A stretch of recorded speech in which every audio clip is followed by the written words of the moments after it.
WDET-FM. I'm Tia Graham, and I am here with Robin Vincent of Chalk Beat Detroit, and it's our last day together. Robin, it's been an amazing week working with you on the Metro. Oh, I have loved every moment of it, Tia. You know, the Metro is not just this beautiful slice of Detroit life. It's also what's happening off the mic that is really striking to me. Everyone on the team puts so much thought and so much care into the segments that are produced, but also everybody puts a lot of thought and care into each other. And that is not common in our journalism cutthroat industry. So thanks to the Metro team. I love all of you. Yay! That goes to Sam and Jack and Nate and Cindy and David, who's not here, and Anel, who helped out as well. That's the whole team. Thank you, Robin, so much for that. That's so kind. So what's happening on the show today? Okay, so today on the program, many of us, we've heard of the Dream Cruise, right? That's on Woodward each summer, but there's also something called the Clean Cruise. A group of environmentalists are coming together to show off clean electric vehicles. I mean, this is our future. This is the direction we have to drive in, right? We'll talk with an organizer of that event later in the hour. Plus, Detroit City Council is now on break for the month. We'll talk with some people who followed their last meeting this past week and find out what happened. But first up on the show, if he were alive today, he would be 100 years old. That is James Baldwin. And to honor Baldwin's legacy, Detroit artist Sabrina Nelson has created an intimate, multi-sensory experience of the acclaimed writer.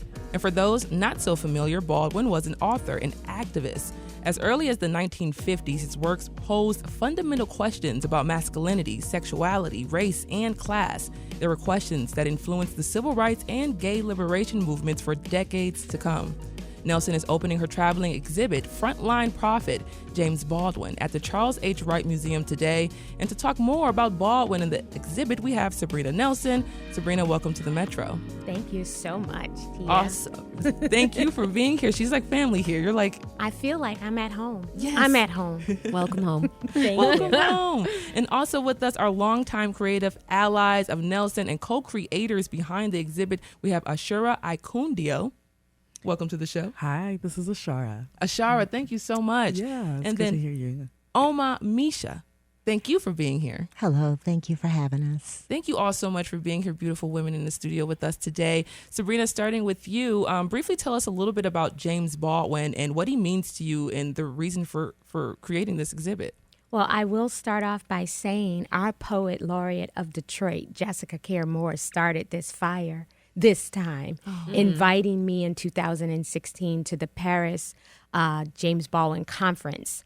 And so I'd never drawn him before. I don't even believe I read as much as I should have, being on the plane with her and Melba Boyd and another professor from U of M.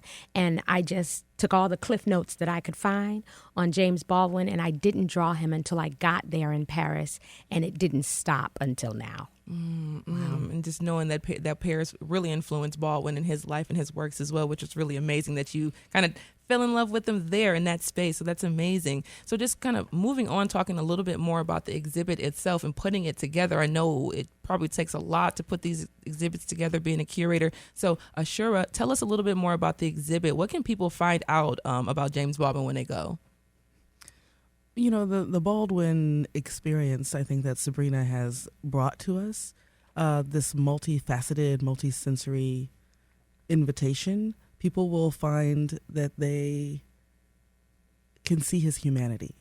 I think that's what comes out the most, is, you know, his laughter, his rage, his sensitivities, his quietness, who he is, you know, as a lover and as a fighter, and someone who is just a deep thinker. And I think that we forget that sometimes when we kind of elevate or deify public figures. We forget that they're just regular people. You know what I mean? I wanted you to expand just on that important fact there, that they're regular people. We saw him as this fiery man who was passionate about what his causes and everything else, but he was also a man. Yeah, he was a man. He was a gay black man and happy to be a gay black man. And we don't lift up that part of his reality as much because of, you know, societal homophobia, transphobia, and all kinds of other issues and isms, but he would have had a much more, I think, celebrated career had he either been closeted or had he been straight. And so that's also part of the conversation that we've across the country pulled the thread on as well, is to like be in touch with all of who we are as individuals. So here's this writer who loved to be with his family, who loved to travel, and who got real tired, and was very verbal about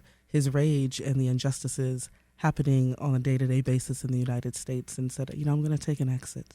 Yeah. Like many, many other Black creatives did, over the course of, the 20th century, honestly. And so his contemporaries, Nina Simone, of course, and Josephine Baker, obviously before him, but just, in that trajectory of like, let me take an exit. And why France? Why France seemed to be the place of refuge? I do not, necessarily understand it, but I can relate to needing to take a pause, because we're in this state of politics right now where a lot of people are trying to figure out what it might mean to take a respite somewhere else. That's right. Yeah.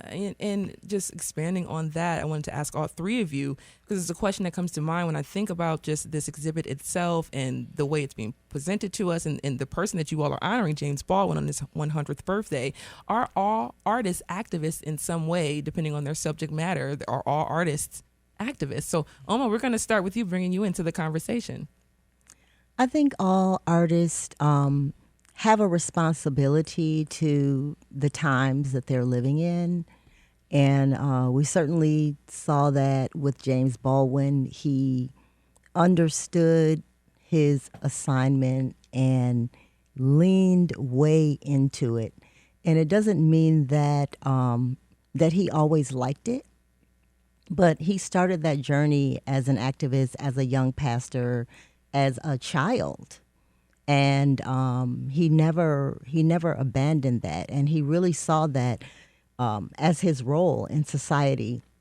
I remember seeing the conversation between he and Nikki Giovanni, and this one line just struck me to my core, where he said, "If I do my job right today," and I'm paraphrasing, I know I'm saying this wrong, but if I do my job right today, I will be here for you in the future.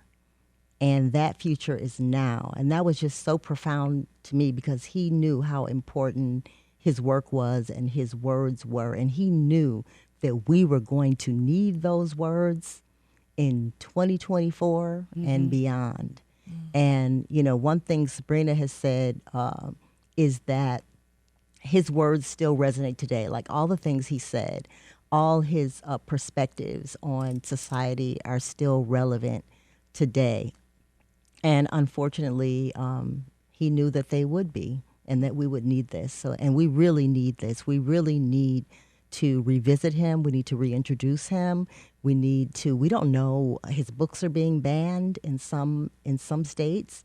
I don't know what they're teaching in schools today. I don't know if young people are learning about James Baldwin, and bringing him to young people through the arts, to anybody. The arts is always a way to introduce these hard topics and hard conversations, which is why artists make such good activists, because we can bring you these hard topics through beauty. And everybody loves beauty. Right. I love that. I love that Yeah, so much. suck them in, yeah. Sabrina, same question to you about activism and being an artist. And I guess now we learn the responsibility of it. Well, that is a quote directly from Nina Simone. It is the duty of the artist to reflect the times. And I don't say the two words separately. I call myself an artivist with my Why You Want to Fly Blackbird series, talking about mothers who are Black and brown who have to bury their children because others don't value them, right? And looking at James Baldwin's funeral online in 1987, almost 37 years ago, and thinking about what his mother and his siblings felt to lose this important family member, like family, not all the accolades and the awards or not the awards that you have received, but to have to say goodbye to a family member who's been there your whole journey and been in your womb. And so I call it artivism. And so it is our duty to talk about the young woman who just got killed by the police by calling the police. It is our duty and James Baldwin's duty when he was in Paris to talk about the Algerians who weren't treated right, you know, and talking about Palestine even back then. That's James right. Baldwin talked about Philistine. And so we, and Ashara named this show Frontline Prophet, need to think about, you know, what prophets are to us, whether they're Khalil Gibran or James Baldwin. Mm-hmm. And so activism is a big part of telling the truth. And James Baldwin said, if I love you, I get to tell you the truth. Ashara, same question to you. We're going to go the round table way and just let us know your interpretation of it.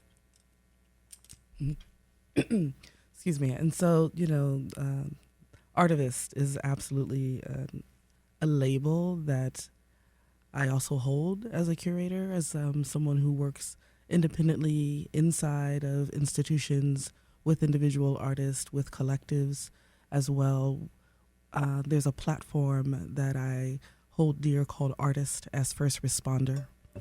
And so artivism and the understanding and the belief that artists show up first in celebration and in catastrophe.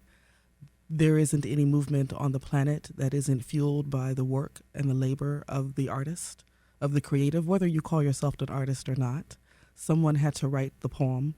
Someone wrote the chant someone made the sign. Someone created the marketing, campaign and invited people. And so there's no separating your work and your labor in commitment to community and in support of community from your creative making practice. So even folks who would say, I'm not an artist or I'm not an activist, your work might then be used by an organizer or an activist or an institution in order to promote or incite, or create some kind of opportunity for people to come together, to convene, to raise their voice, to raise their fists, to walk, to sit down, to lie down, all of the things that we are seeing happen every day. And when I went to visit Sabrina, I was just having a studio visit with her, and I just go through artist things. When they invite me to their studio, I just start opening drawers, and out fell all of these sketchbooks. And I was like, okay, let me sit down. I was like, so these are all James Baldwin. First of all, they're beautiful. They were exquisite. She's an exquisite artist and so detailed. And I said, so when did you become obsessed with James Baldwin? Yeah. I don't think I knew this about you. And I've known you for some years. And she's like, she told me the story of Jessica Caramore inviting her to the well, it wasn't the centennial, but inviting her, to Paris. And I said, so I think this would be a really amazing exhibition. Is this an exhibition? Do you want to do that? She said, well, do you want to do that, curator? I said, yeah, I think I do. I think this would be a beautiful traveling exhibition to celebrate his upcoming 100th birthday. And so from there, we ended up with this kind of wild idea of creating a traveling exhibition, and neither of us had ever done that.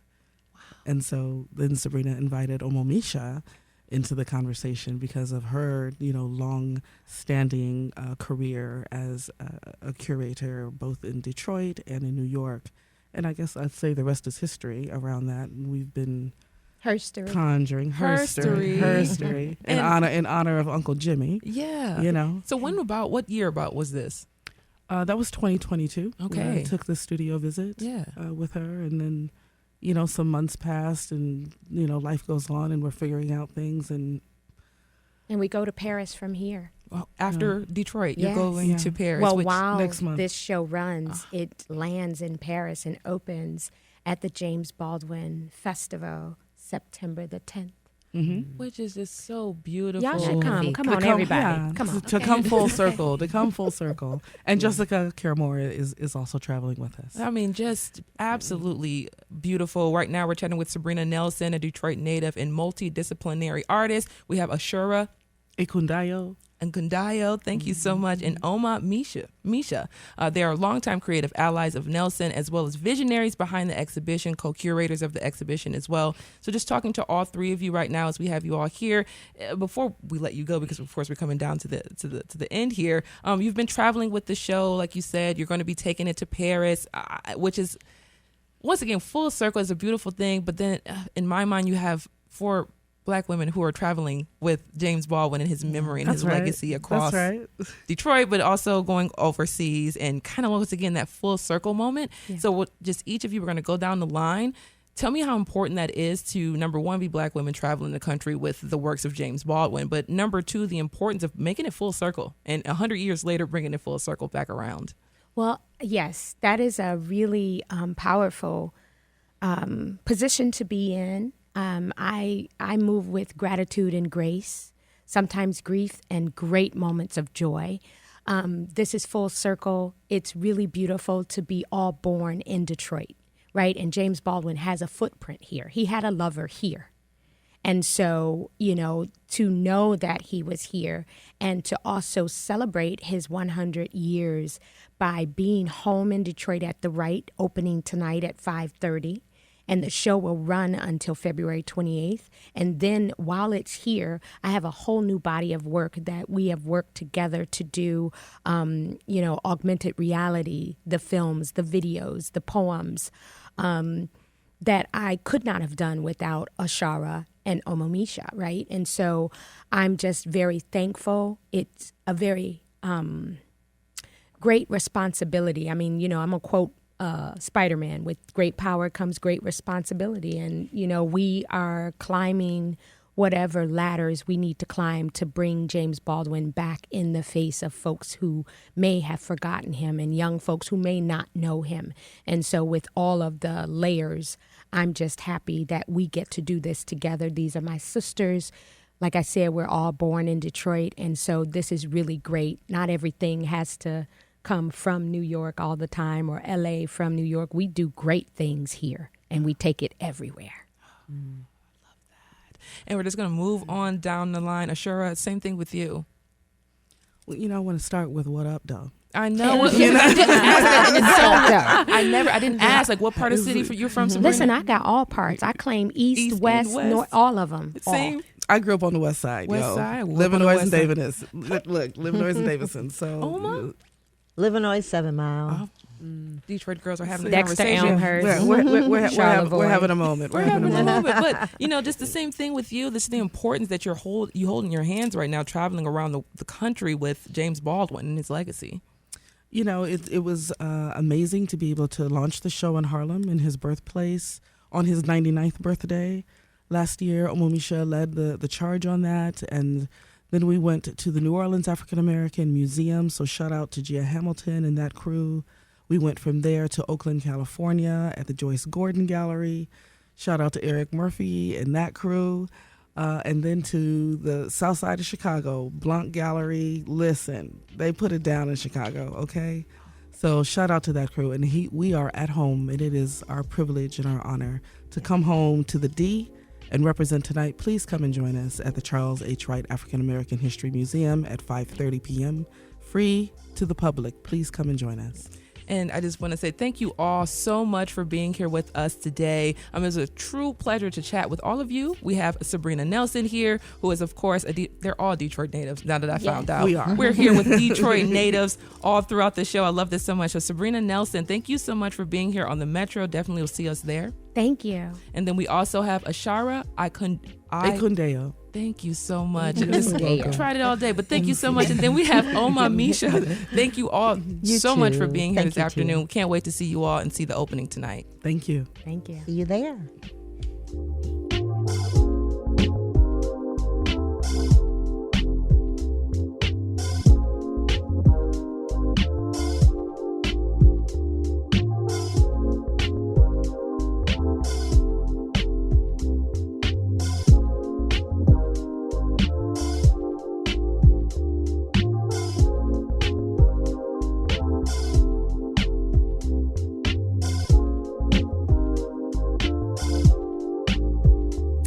Coming up, many know about the Dream Cruise, but what about the Clean Cruise? We'll talk with the organizer of the Saturday event in Ferndale, which is trying to encourage people to purchase electric vehicles.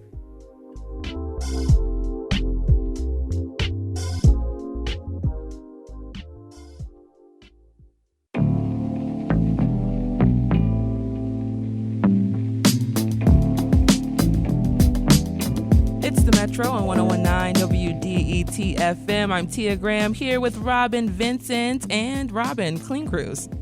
That's right. That's right. I mean, well, to get to the Clean Cruise, we first got to talk about the Dream Cruise, okay? And hate it or love it, many have heard about the Dream Cruise, right? It's an event that gives people an opportunity to appreciate their cars, car history, and hang out with other car lovers alongside Michigan's oldest road.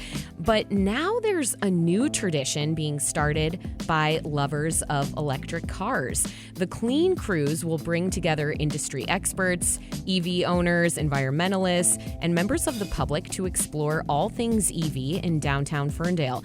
Here to discuss the event on Saturday is Amy Rogie. She is a physician's assistant by trade and the executive director of the Michigan Electric Vehicle Alliance, which is helping to organize the Clean Cruise. Amy, welcome to the Metro.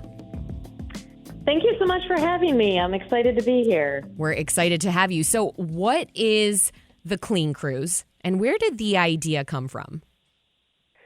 Sure. The Clean Cruise was born from the Michigan Electric Vehicle Alliance and our members just wanting to get the word out there and teach the public all of the benefits about owning and operating an EV. We wanted to get the truths out there because there's a lot of myths circulating about EVs. And just to bring families down and have a fun day and celebrate EVs. Okay, so we are in the business of facts here, right, at WDET. So demystify some of those falsehoods. Tell us what we need to know. Sure. Yeah, the biggest one I would say is probably the range anxiety. So a lot of people still believe that, either EVs have a range of like 50 miles or there's no charging infrastructure anywhere around the state. And that's just not true anymore. If you look at the average EV that's being sold today, it has a range of around 220 to 250 miles. So my EV, for instance, I can drive from Grand Haven, Michigan, right on the Lake Michigan shoreline, all the way over to Ferndale on a single charge. I don't have to stop. So wow. Range anxiety is kind of going out the wayside nowadays. Okay, that is good to know. There is no reason to be anxious here about your EV or your thoughts about maybe purchasing one. So where will you all be on Woodward? So we are going to be right on East 9 Mile, just east of Woodward. We're going to have a whole section of East 9 Mile shut down between Woodward and Leland. It's going to be a great outdoor event. We're supposed to have good weather tomorrow, so we're really excited about that. And it goes from 11 a.m. till 3 p.m. Okay. All right. That is good to know. We've got now some of the basic info. So I want to stop for a moment, if we could, and hit the brakes on EVs and talk about hybrids. People want to buy hybrids in part because the car companies are pushing them now. Why are they wrong to do that? I wouldn't say they're wrong to buy hybrid by any means. So a lot of people use it almost as a transition. They get an idea of what, kind of a hybrid electric and gas vehicle feels like. And then a lot of people take the next step and go to a purely electric vehicle, which is great. So my mom drives a hybrid. A lot of my family members do. I think it's a great option. I wouldn't say that the car companies are necessarily pushing hybrids. And again, there's another myth out there that the sales of EVs have gone down, and that is not true. Sales of EVs are going up every single year, and the U.S. market is getting more prominent on the international stage every single year. The sale of EVs didn't go up as rapidly as the automakers liked them to be. So I think that's why they've kind of come back and really promoting hybrids as well. But I do want to stress that EV sales are still profoundly increasing every year, even in our state of Michigan.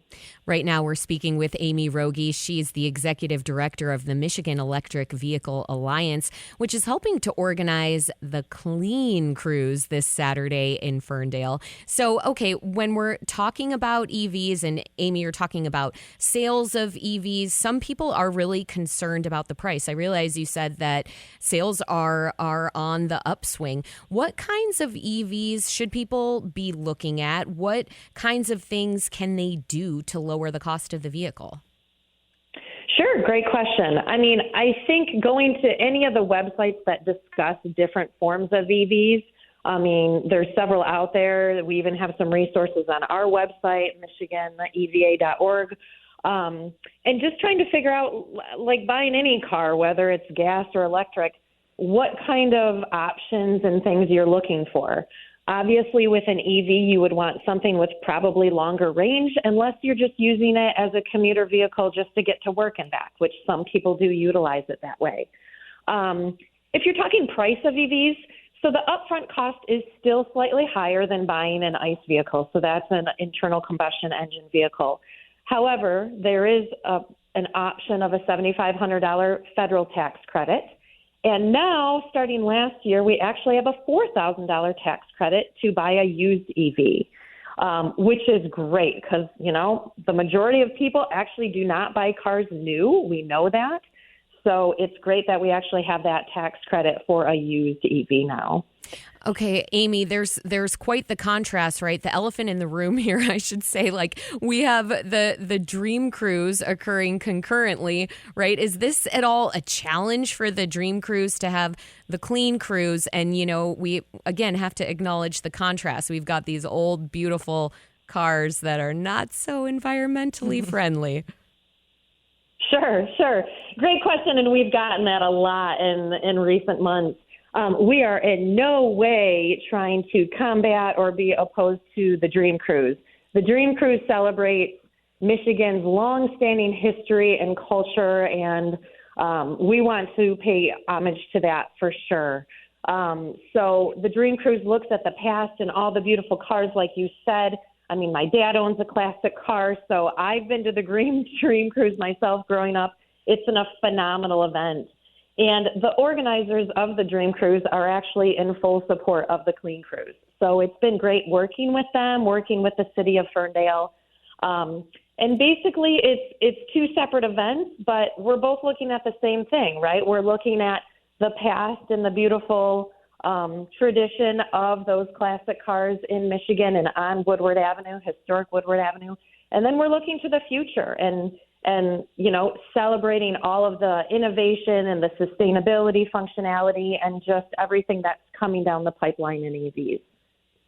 Beautiful. Okay, so there's room for both. Amy Rogie is the executive. Absolutely. You're the executive director of the Michigan Electric Vehicle Alliance. We know that's helping to organize the Clean Cruise. That is happening when? Give us the final details. Sure, great. So the Clean Cruise is tomorrow, August 3rd, Saturday. It's going to be in downtown Ferndale on East 9 Mile Road. We are starting at 11 a.m. and we finish at 3 p.m. At 3 p.m., we will all go out and actually cruise Woodward. So everybody is invited to bring their EVs and actually do that cruise with us at 3 p.m. Amy, thanks so much for joining us on the Metro. Thank you for having me.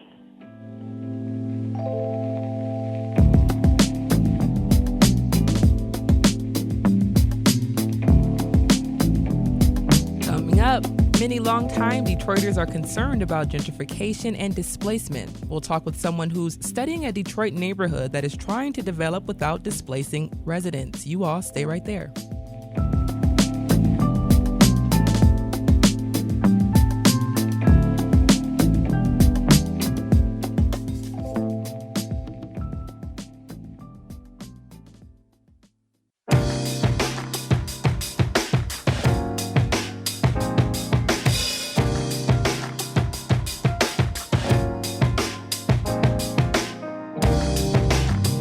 Metro on 101.9 WDET FM. I am Tia Graham, and I am here with Robin Vincent of Chalk Beat Detroit. And before we get into this really interesting conversation about preserving Corktown's community, which I'm really looking forward to, weather. Today, we can expect some thunderstorms this afternoon, a high of 82 degrees. Tomorrow, Saturday, temperatures will reach 89 with partly sunny skies. Sunday will brighten up a little bit there, mostly sunny skies, a high of 89. And then Monday, we'll see a little bit of a cool down, cloudy skies, a high of 83 degrees with a small chance of rain. So this weekend, definitely super hot. If you're going to any of the events we've highlighted, please be prepared. Sunscreen, you know. All of it, all the water, yeah. all the things. All I the am things. so looking forward to the reprieve next week, though. Yeah. Lows in like mid-60s next week, so. All right. So earlier this week, we looked at a 50-year-old Supreme Court case with deep and lasting impacts on educational equity in Detroit and far beyond Detroit, for that matter. Milliken versus Bradley drastically limited our country's ability to desegregate schools. And today, many schools remain segregated. Now, one reason for that segregation is Detroit's segregated neighborhoods.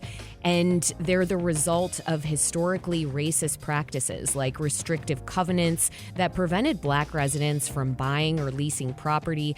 And then there were policies that denied them housing loans. Now, the irony today is that those residents are afraid of displacement because of gentrification in those same neighborhoods. But there are efforts underway to preserve Detroit communities as they grow.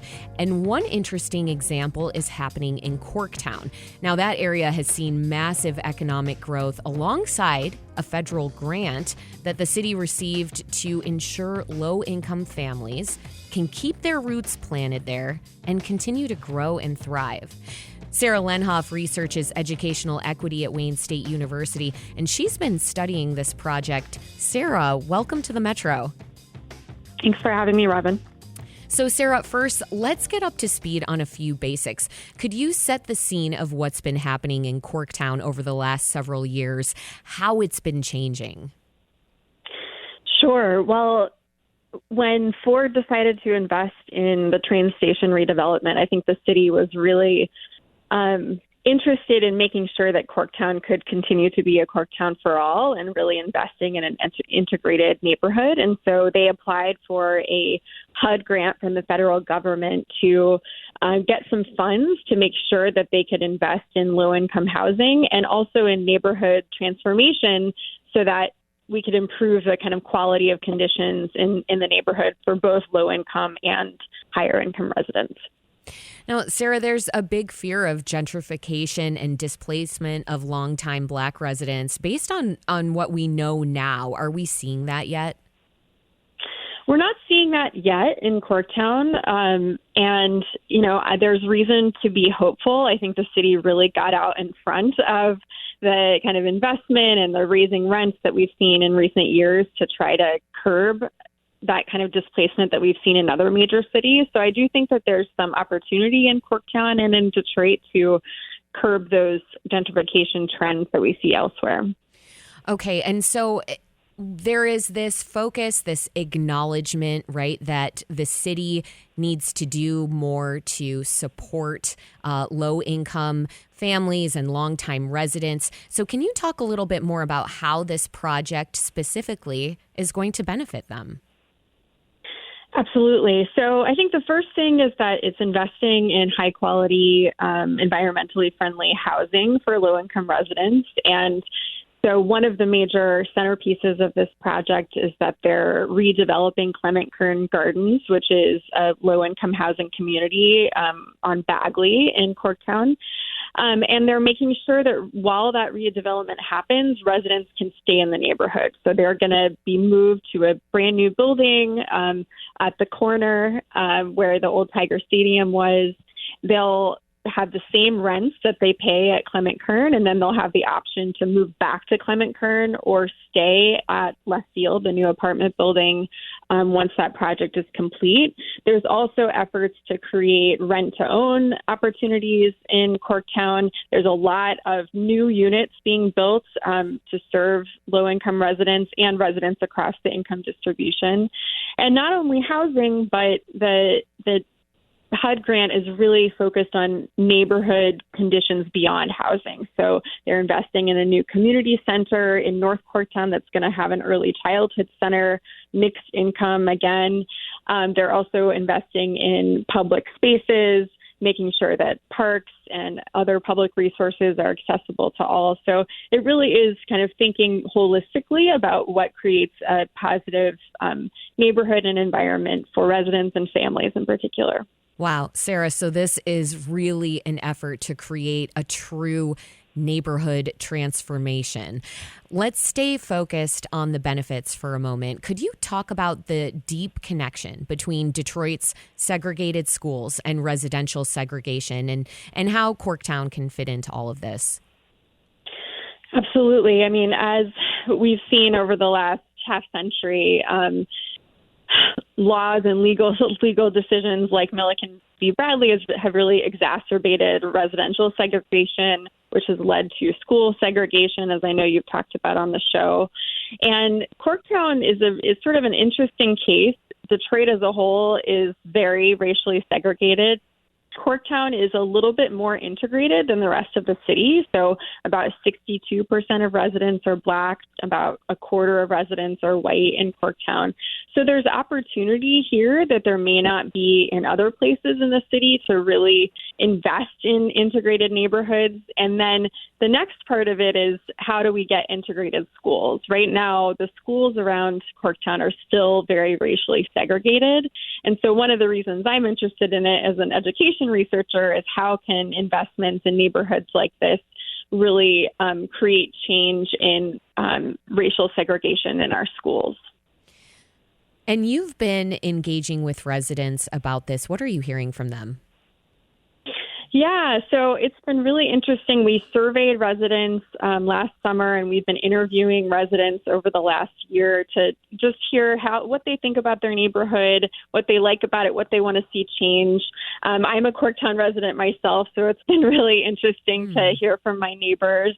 And, you know, people love Corktown. I mean, in our survey, about 83% of residents overall were satisfied with their neighborhood. The majority of residents see their neighborhood as improving, you know, across race and income. So those are some positive signs that residents really like living here, and they, you know, they want to stay. And so I think what we heard from our interviews, especially with Black low-income residents, was that they're optimistic, but they're cautious, right? They know the trends from across the country. When there is major economic development in a neighborhood, Black low-income residents tend to get displaced. And so they're excited, they're hopeful, but they also, you know, want to make sure that the promises that have been made to them about maintaining their rents, being able to move back to their homes, will actually, you know, be sustained into the future. If you're just joining us, we're speaking with Sarah Lenhoff. She researches educational policy and leadership at Wayne State University. She's studying the efforts of equitable development in Detroit's Corktown neighborhood. And Sarah, I want to stay on the subject of equity just for a little bit longer here. You study educational equity, as I just mentioned. So can you talk a little bit more about the ways that you see this helping to address equity? Because, you know, I think for some folks, it's like, okay, well, the schools are segregated. So what? What exactly is the problem there with segregated schools? Right. Well, segregated schools are, you know, create negative conditions for students across income and race. So when you have a segregated school, it tends to be a lower resource. It tends to have a lot of kind of turnover of staff, and so investing in integrated schools is really good for all the students who might be enrolling in it. And what we see in Corktown and frankly in a lot of neighborhoods in Detroit is that we've really lost the concept of a neighborhood school that's really serving the local surrounding area. So Corktown's a great example of this. There's about 400 students who are going to public school in Corktown, and they're going to 99 different schools across the metro region. Wow. And these are just public school students. There's also a big chunk who are going to private schools. And so you can imagine that that creates kind of difficult conditions to create the community social cohesion that you might need to invest in a neighborhood, to make sure that all residents are being served and that the schools are really serving the local community in the way that they want to. So I'm interested in this investment because it's really focused on building that social cohesion across residents so that they might start thinking about education and where they're enrolling together. Well, we really appreciate that focus. Sarah Lenhoff researches educational policy and leadership at Wayne State University. She's studying the efforts of equitable development in Detroit's Corktown neighborhood. Sarah, thank you for joining the Metro. Thanks, Robin. You can learn more about how segregation has affected Detroit schools at chalkbeat.org/Detroit, and that's where we'll be exploring some solutions too.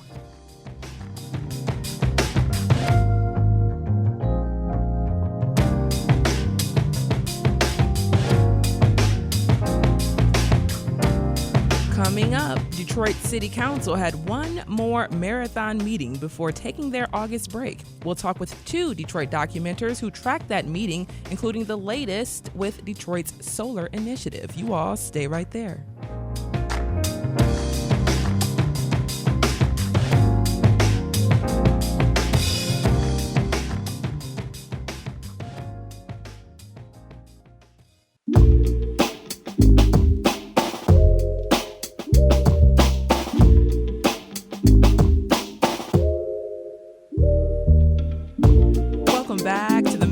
Right here on 101.9 WDET FM. I am Tia Graham, and I am here with Robin Vinton of Chalkbeat Detroit. Robin. Hi, Tia. How's it going?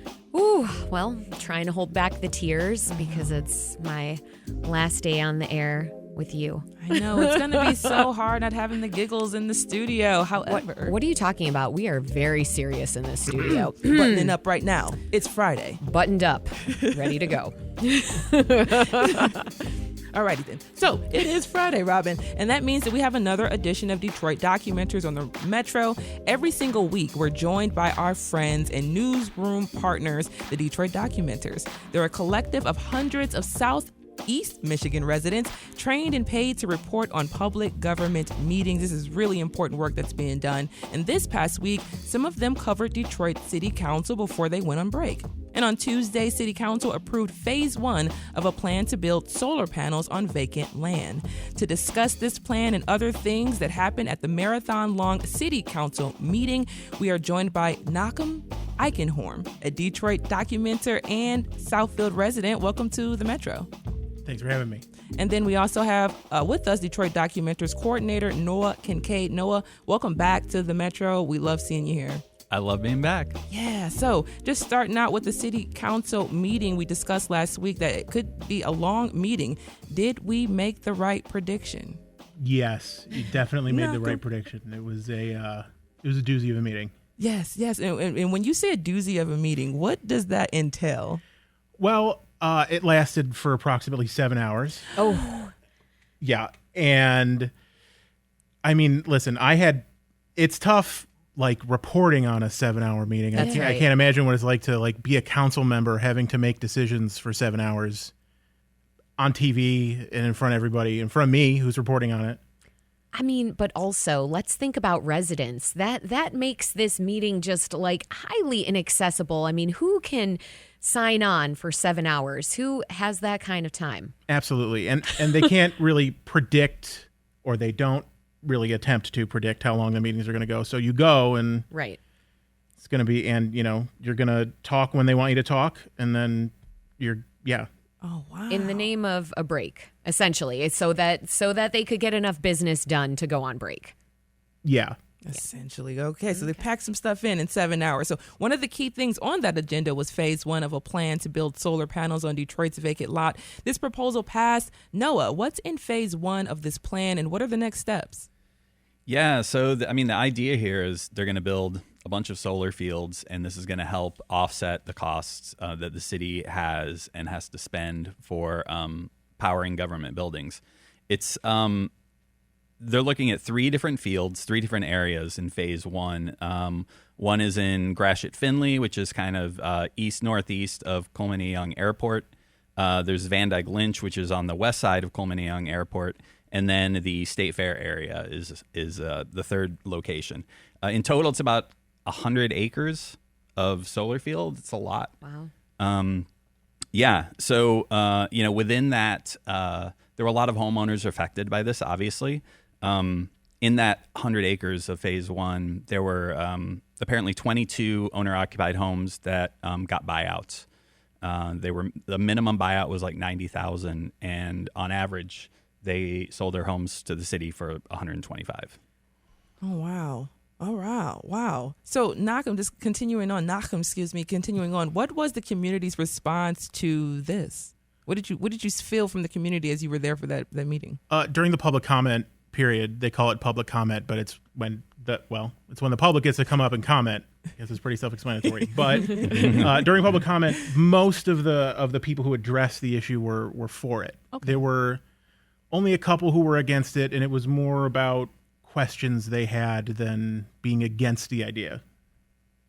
All righty then. So continue to move on so we can get through everything that we need to get through with this conversation. Urban farming is big in Detroit. We've talked with many farming friends on the show. How does urban farming figure into this plan? We're going to start with you, Noah.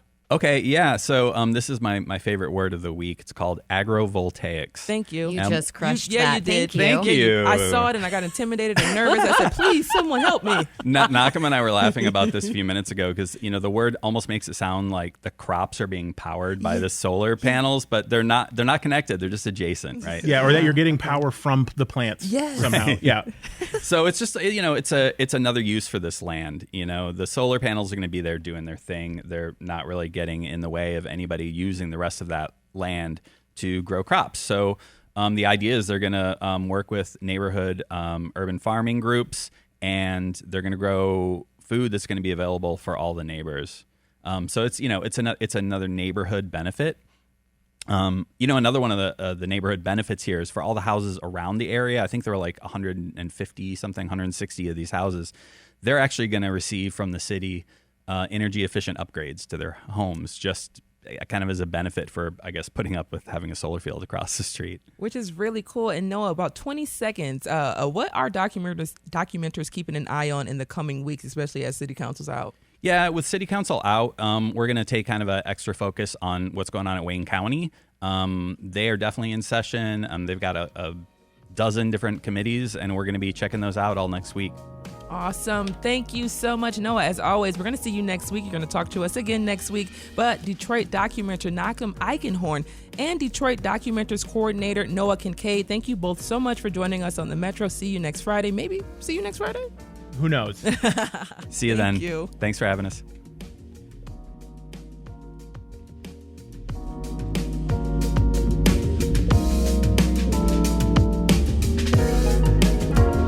The Metro for August 2nd, Friday. I just want to say thank you to Robin Benton for joining us on the Metro this week. You brought so many great, amazing stories and commentary and just perspective and laughs and love. And I just thank you so much for being here with us. Thank you, Tia. It has been my pleasure, truly.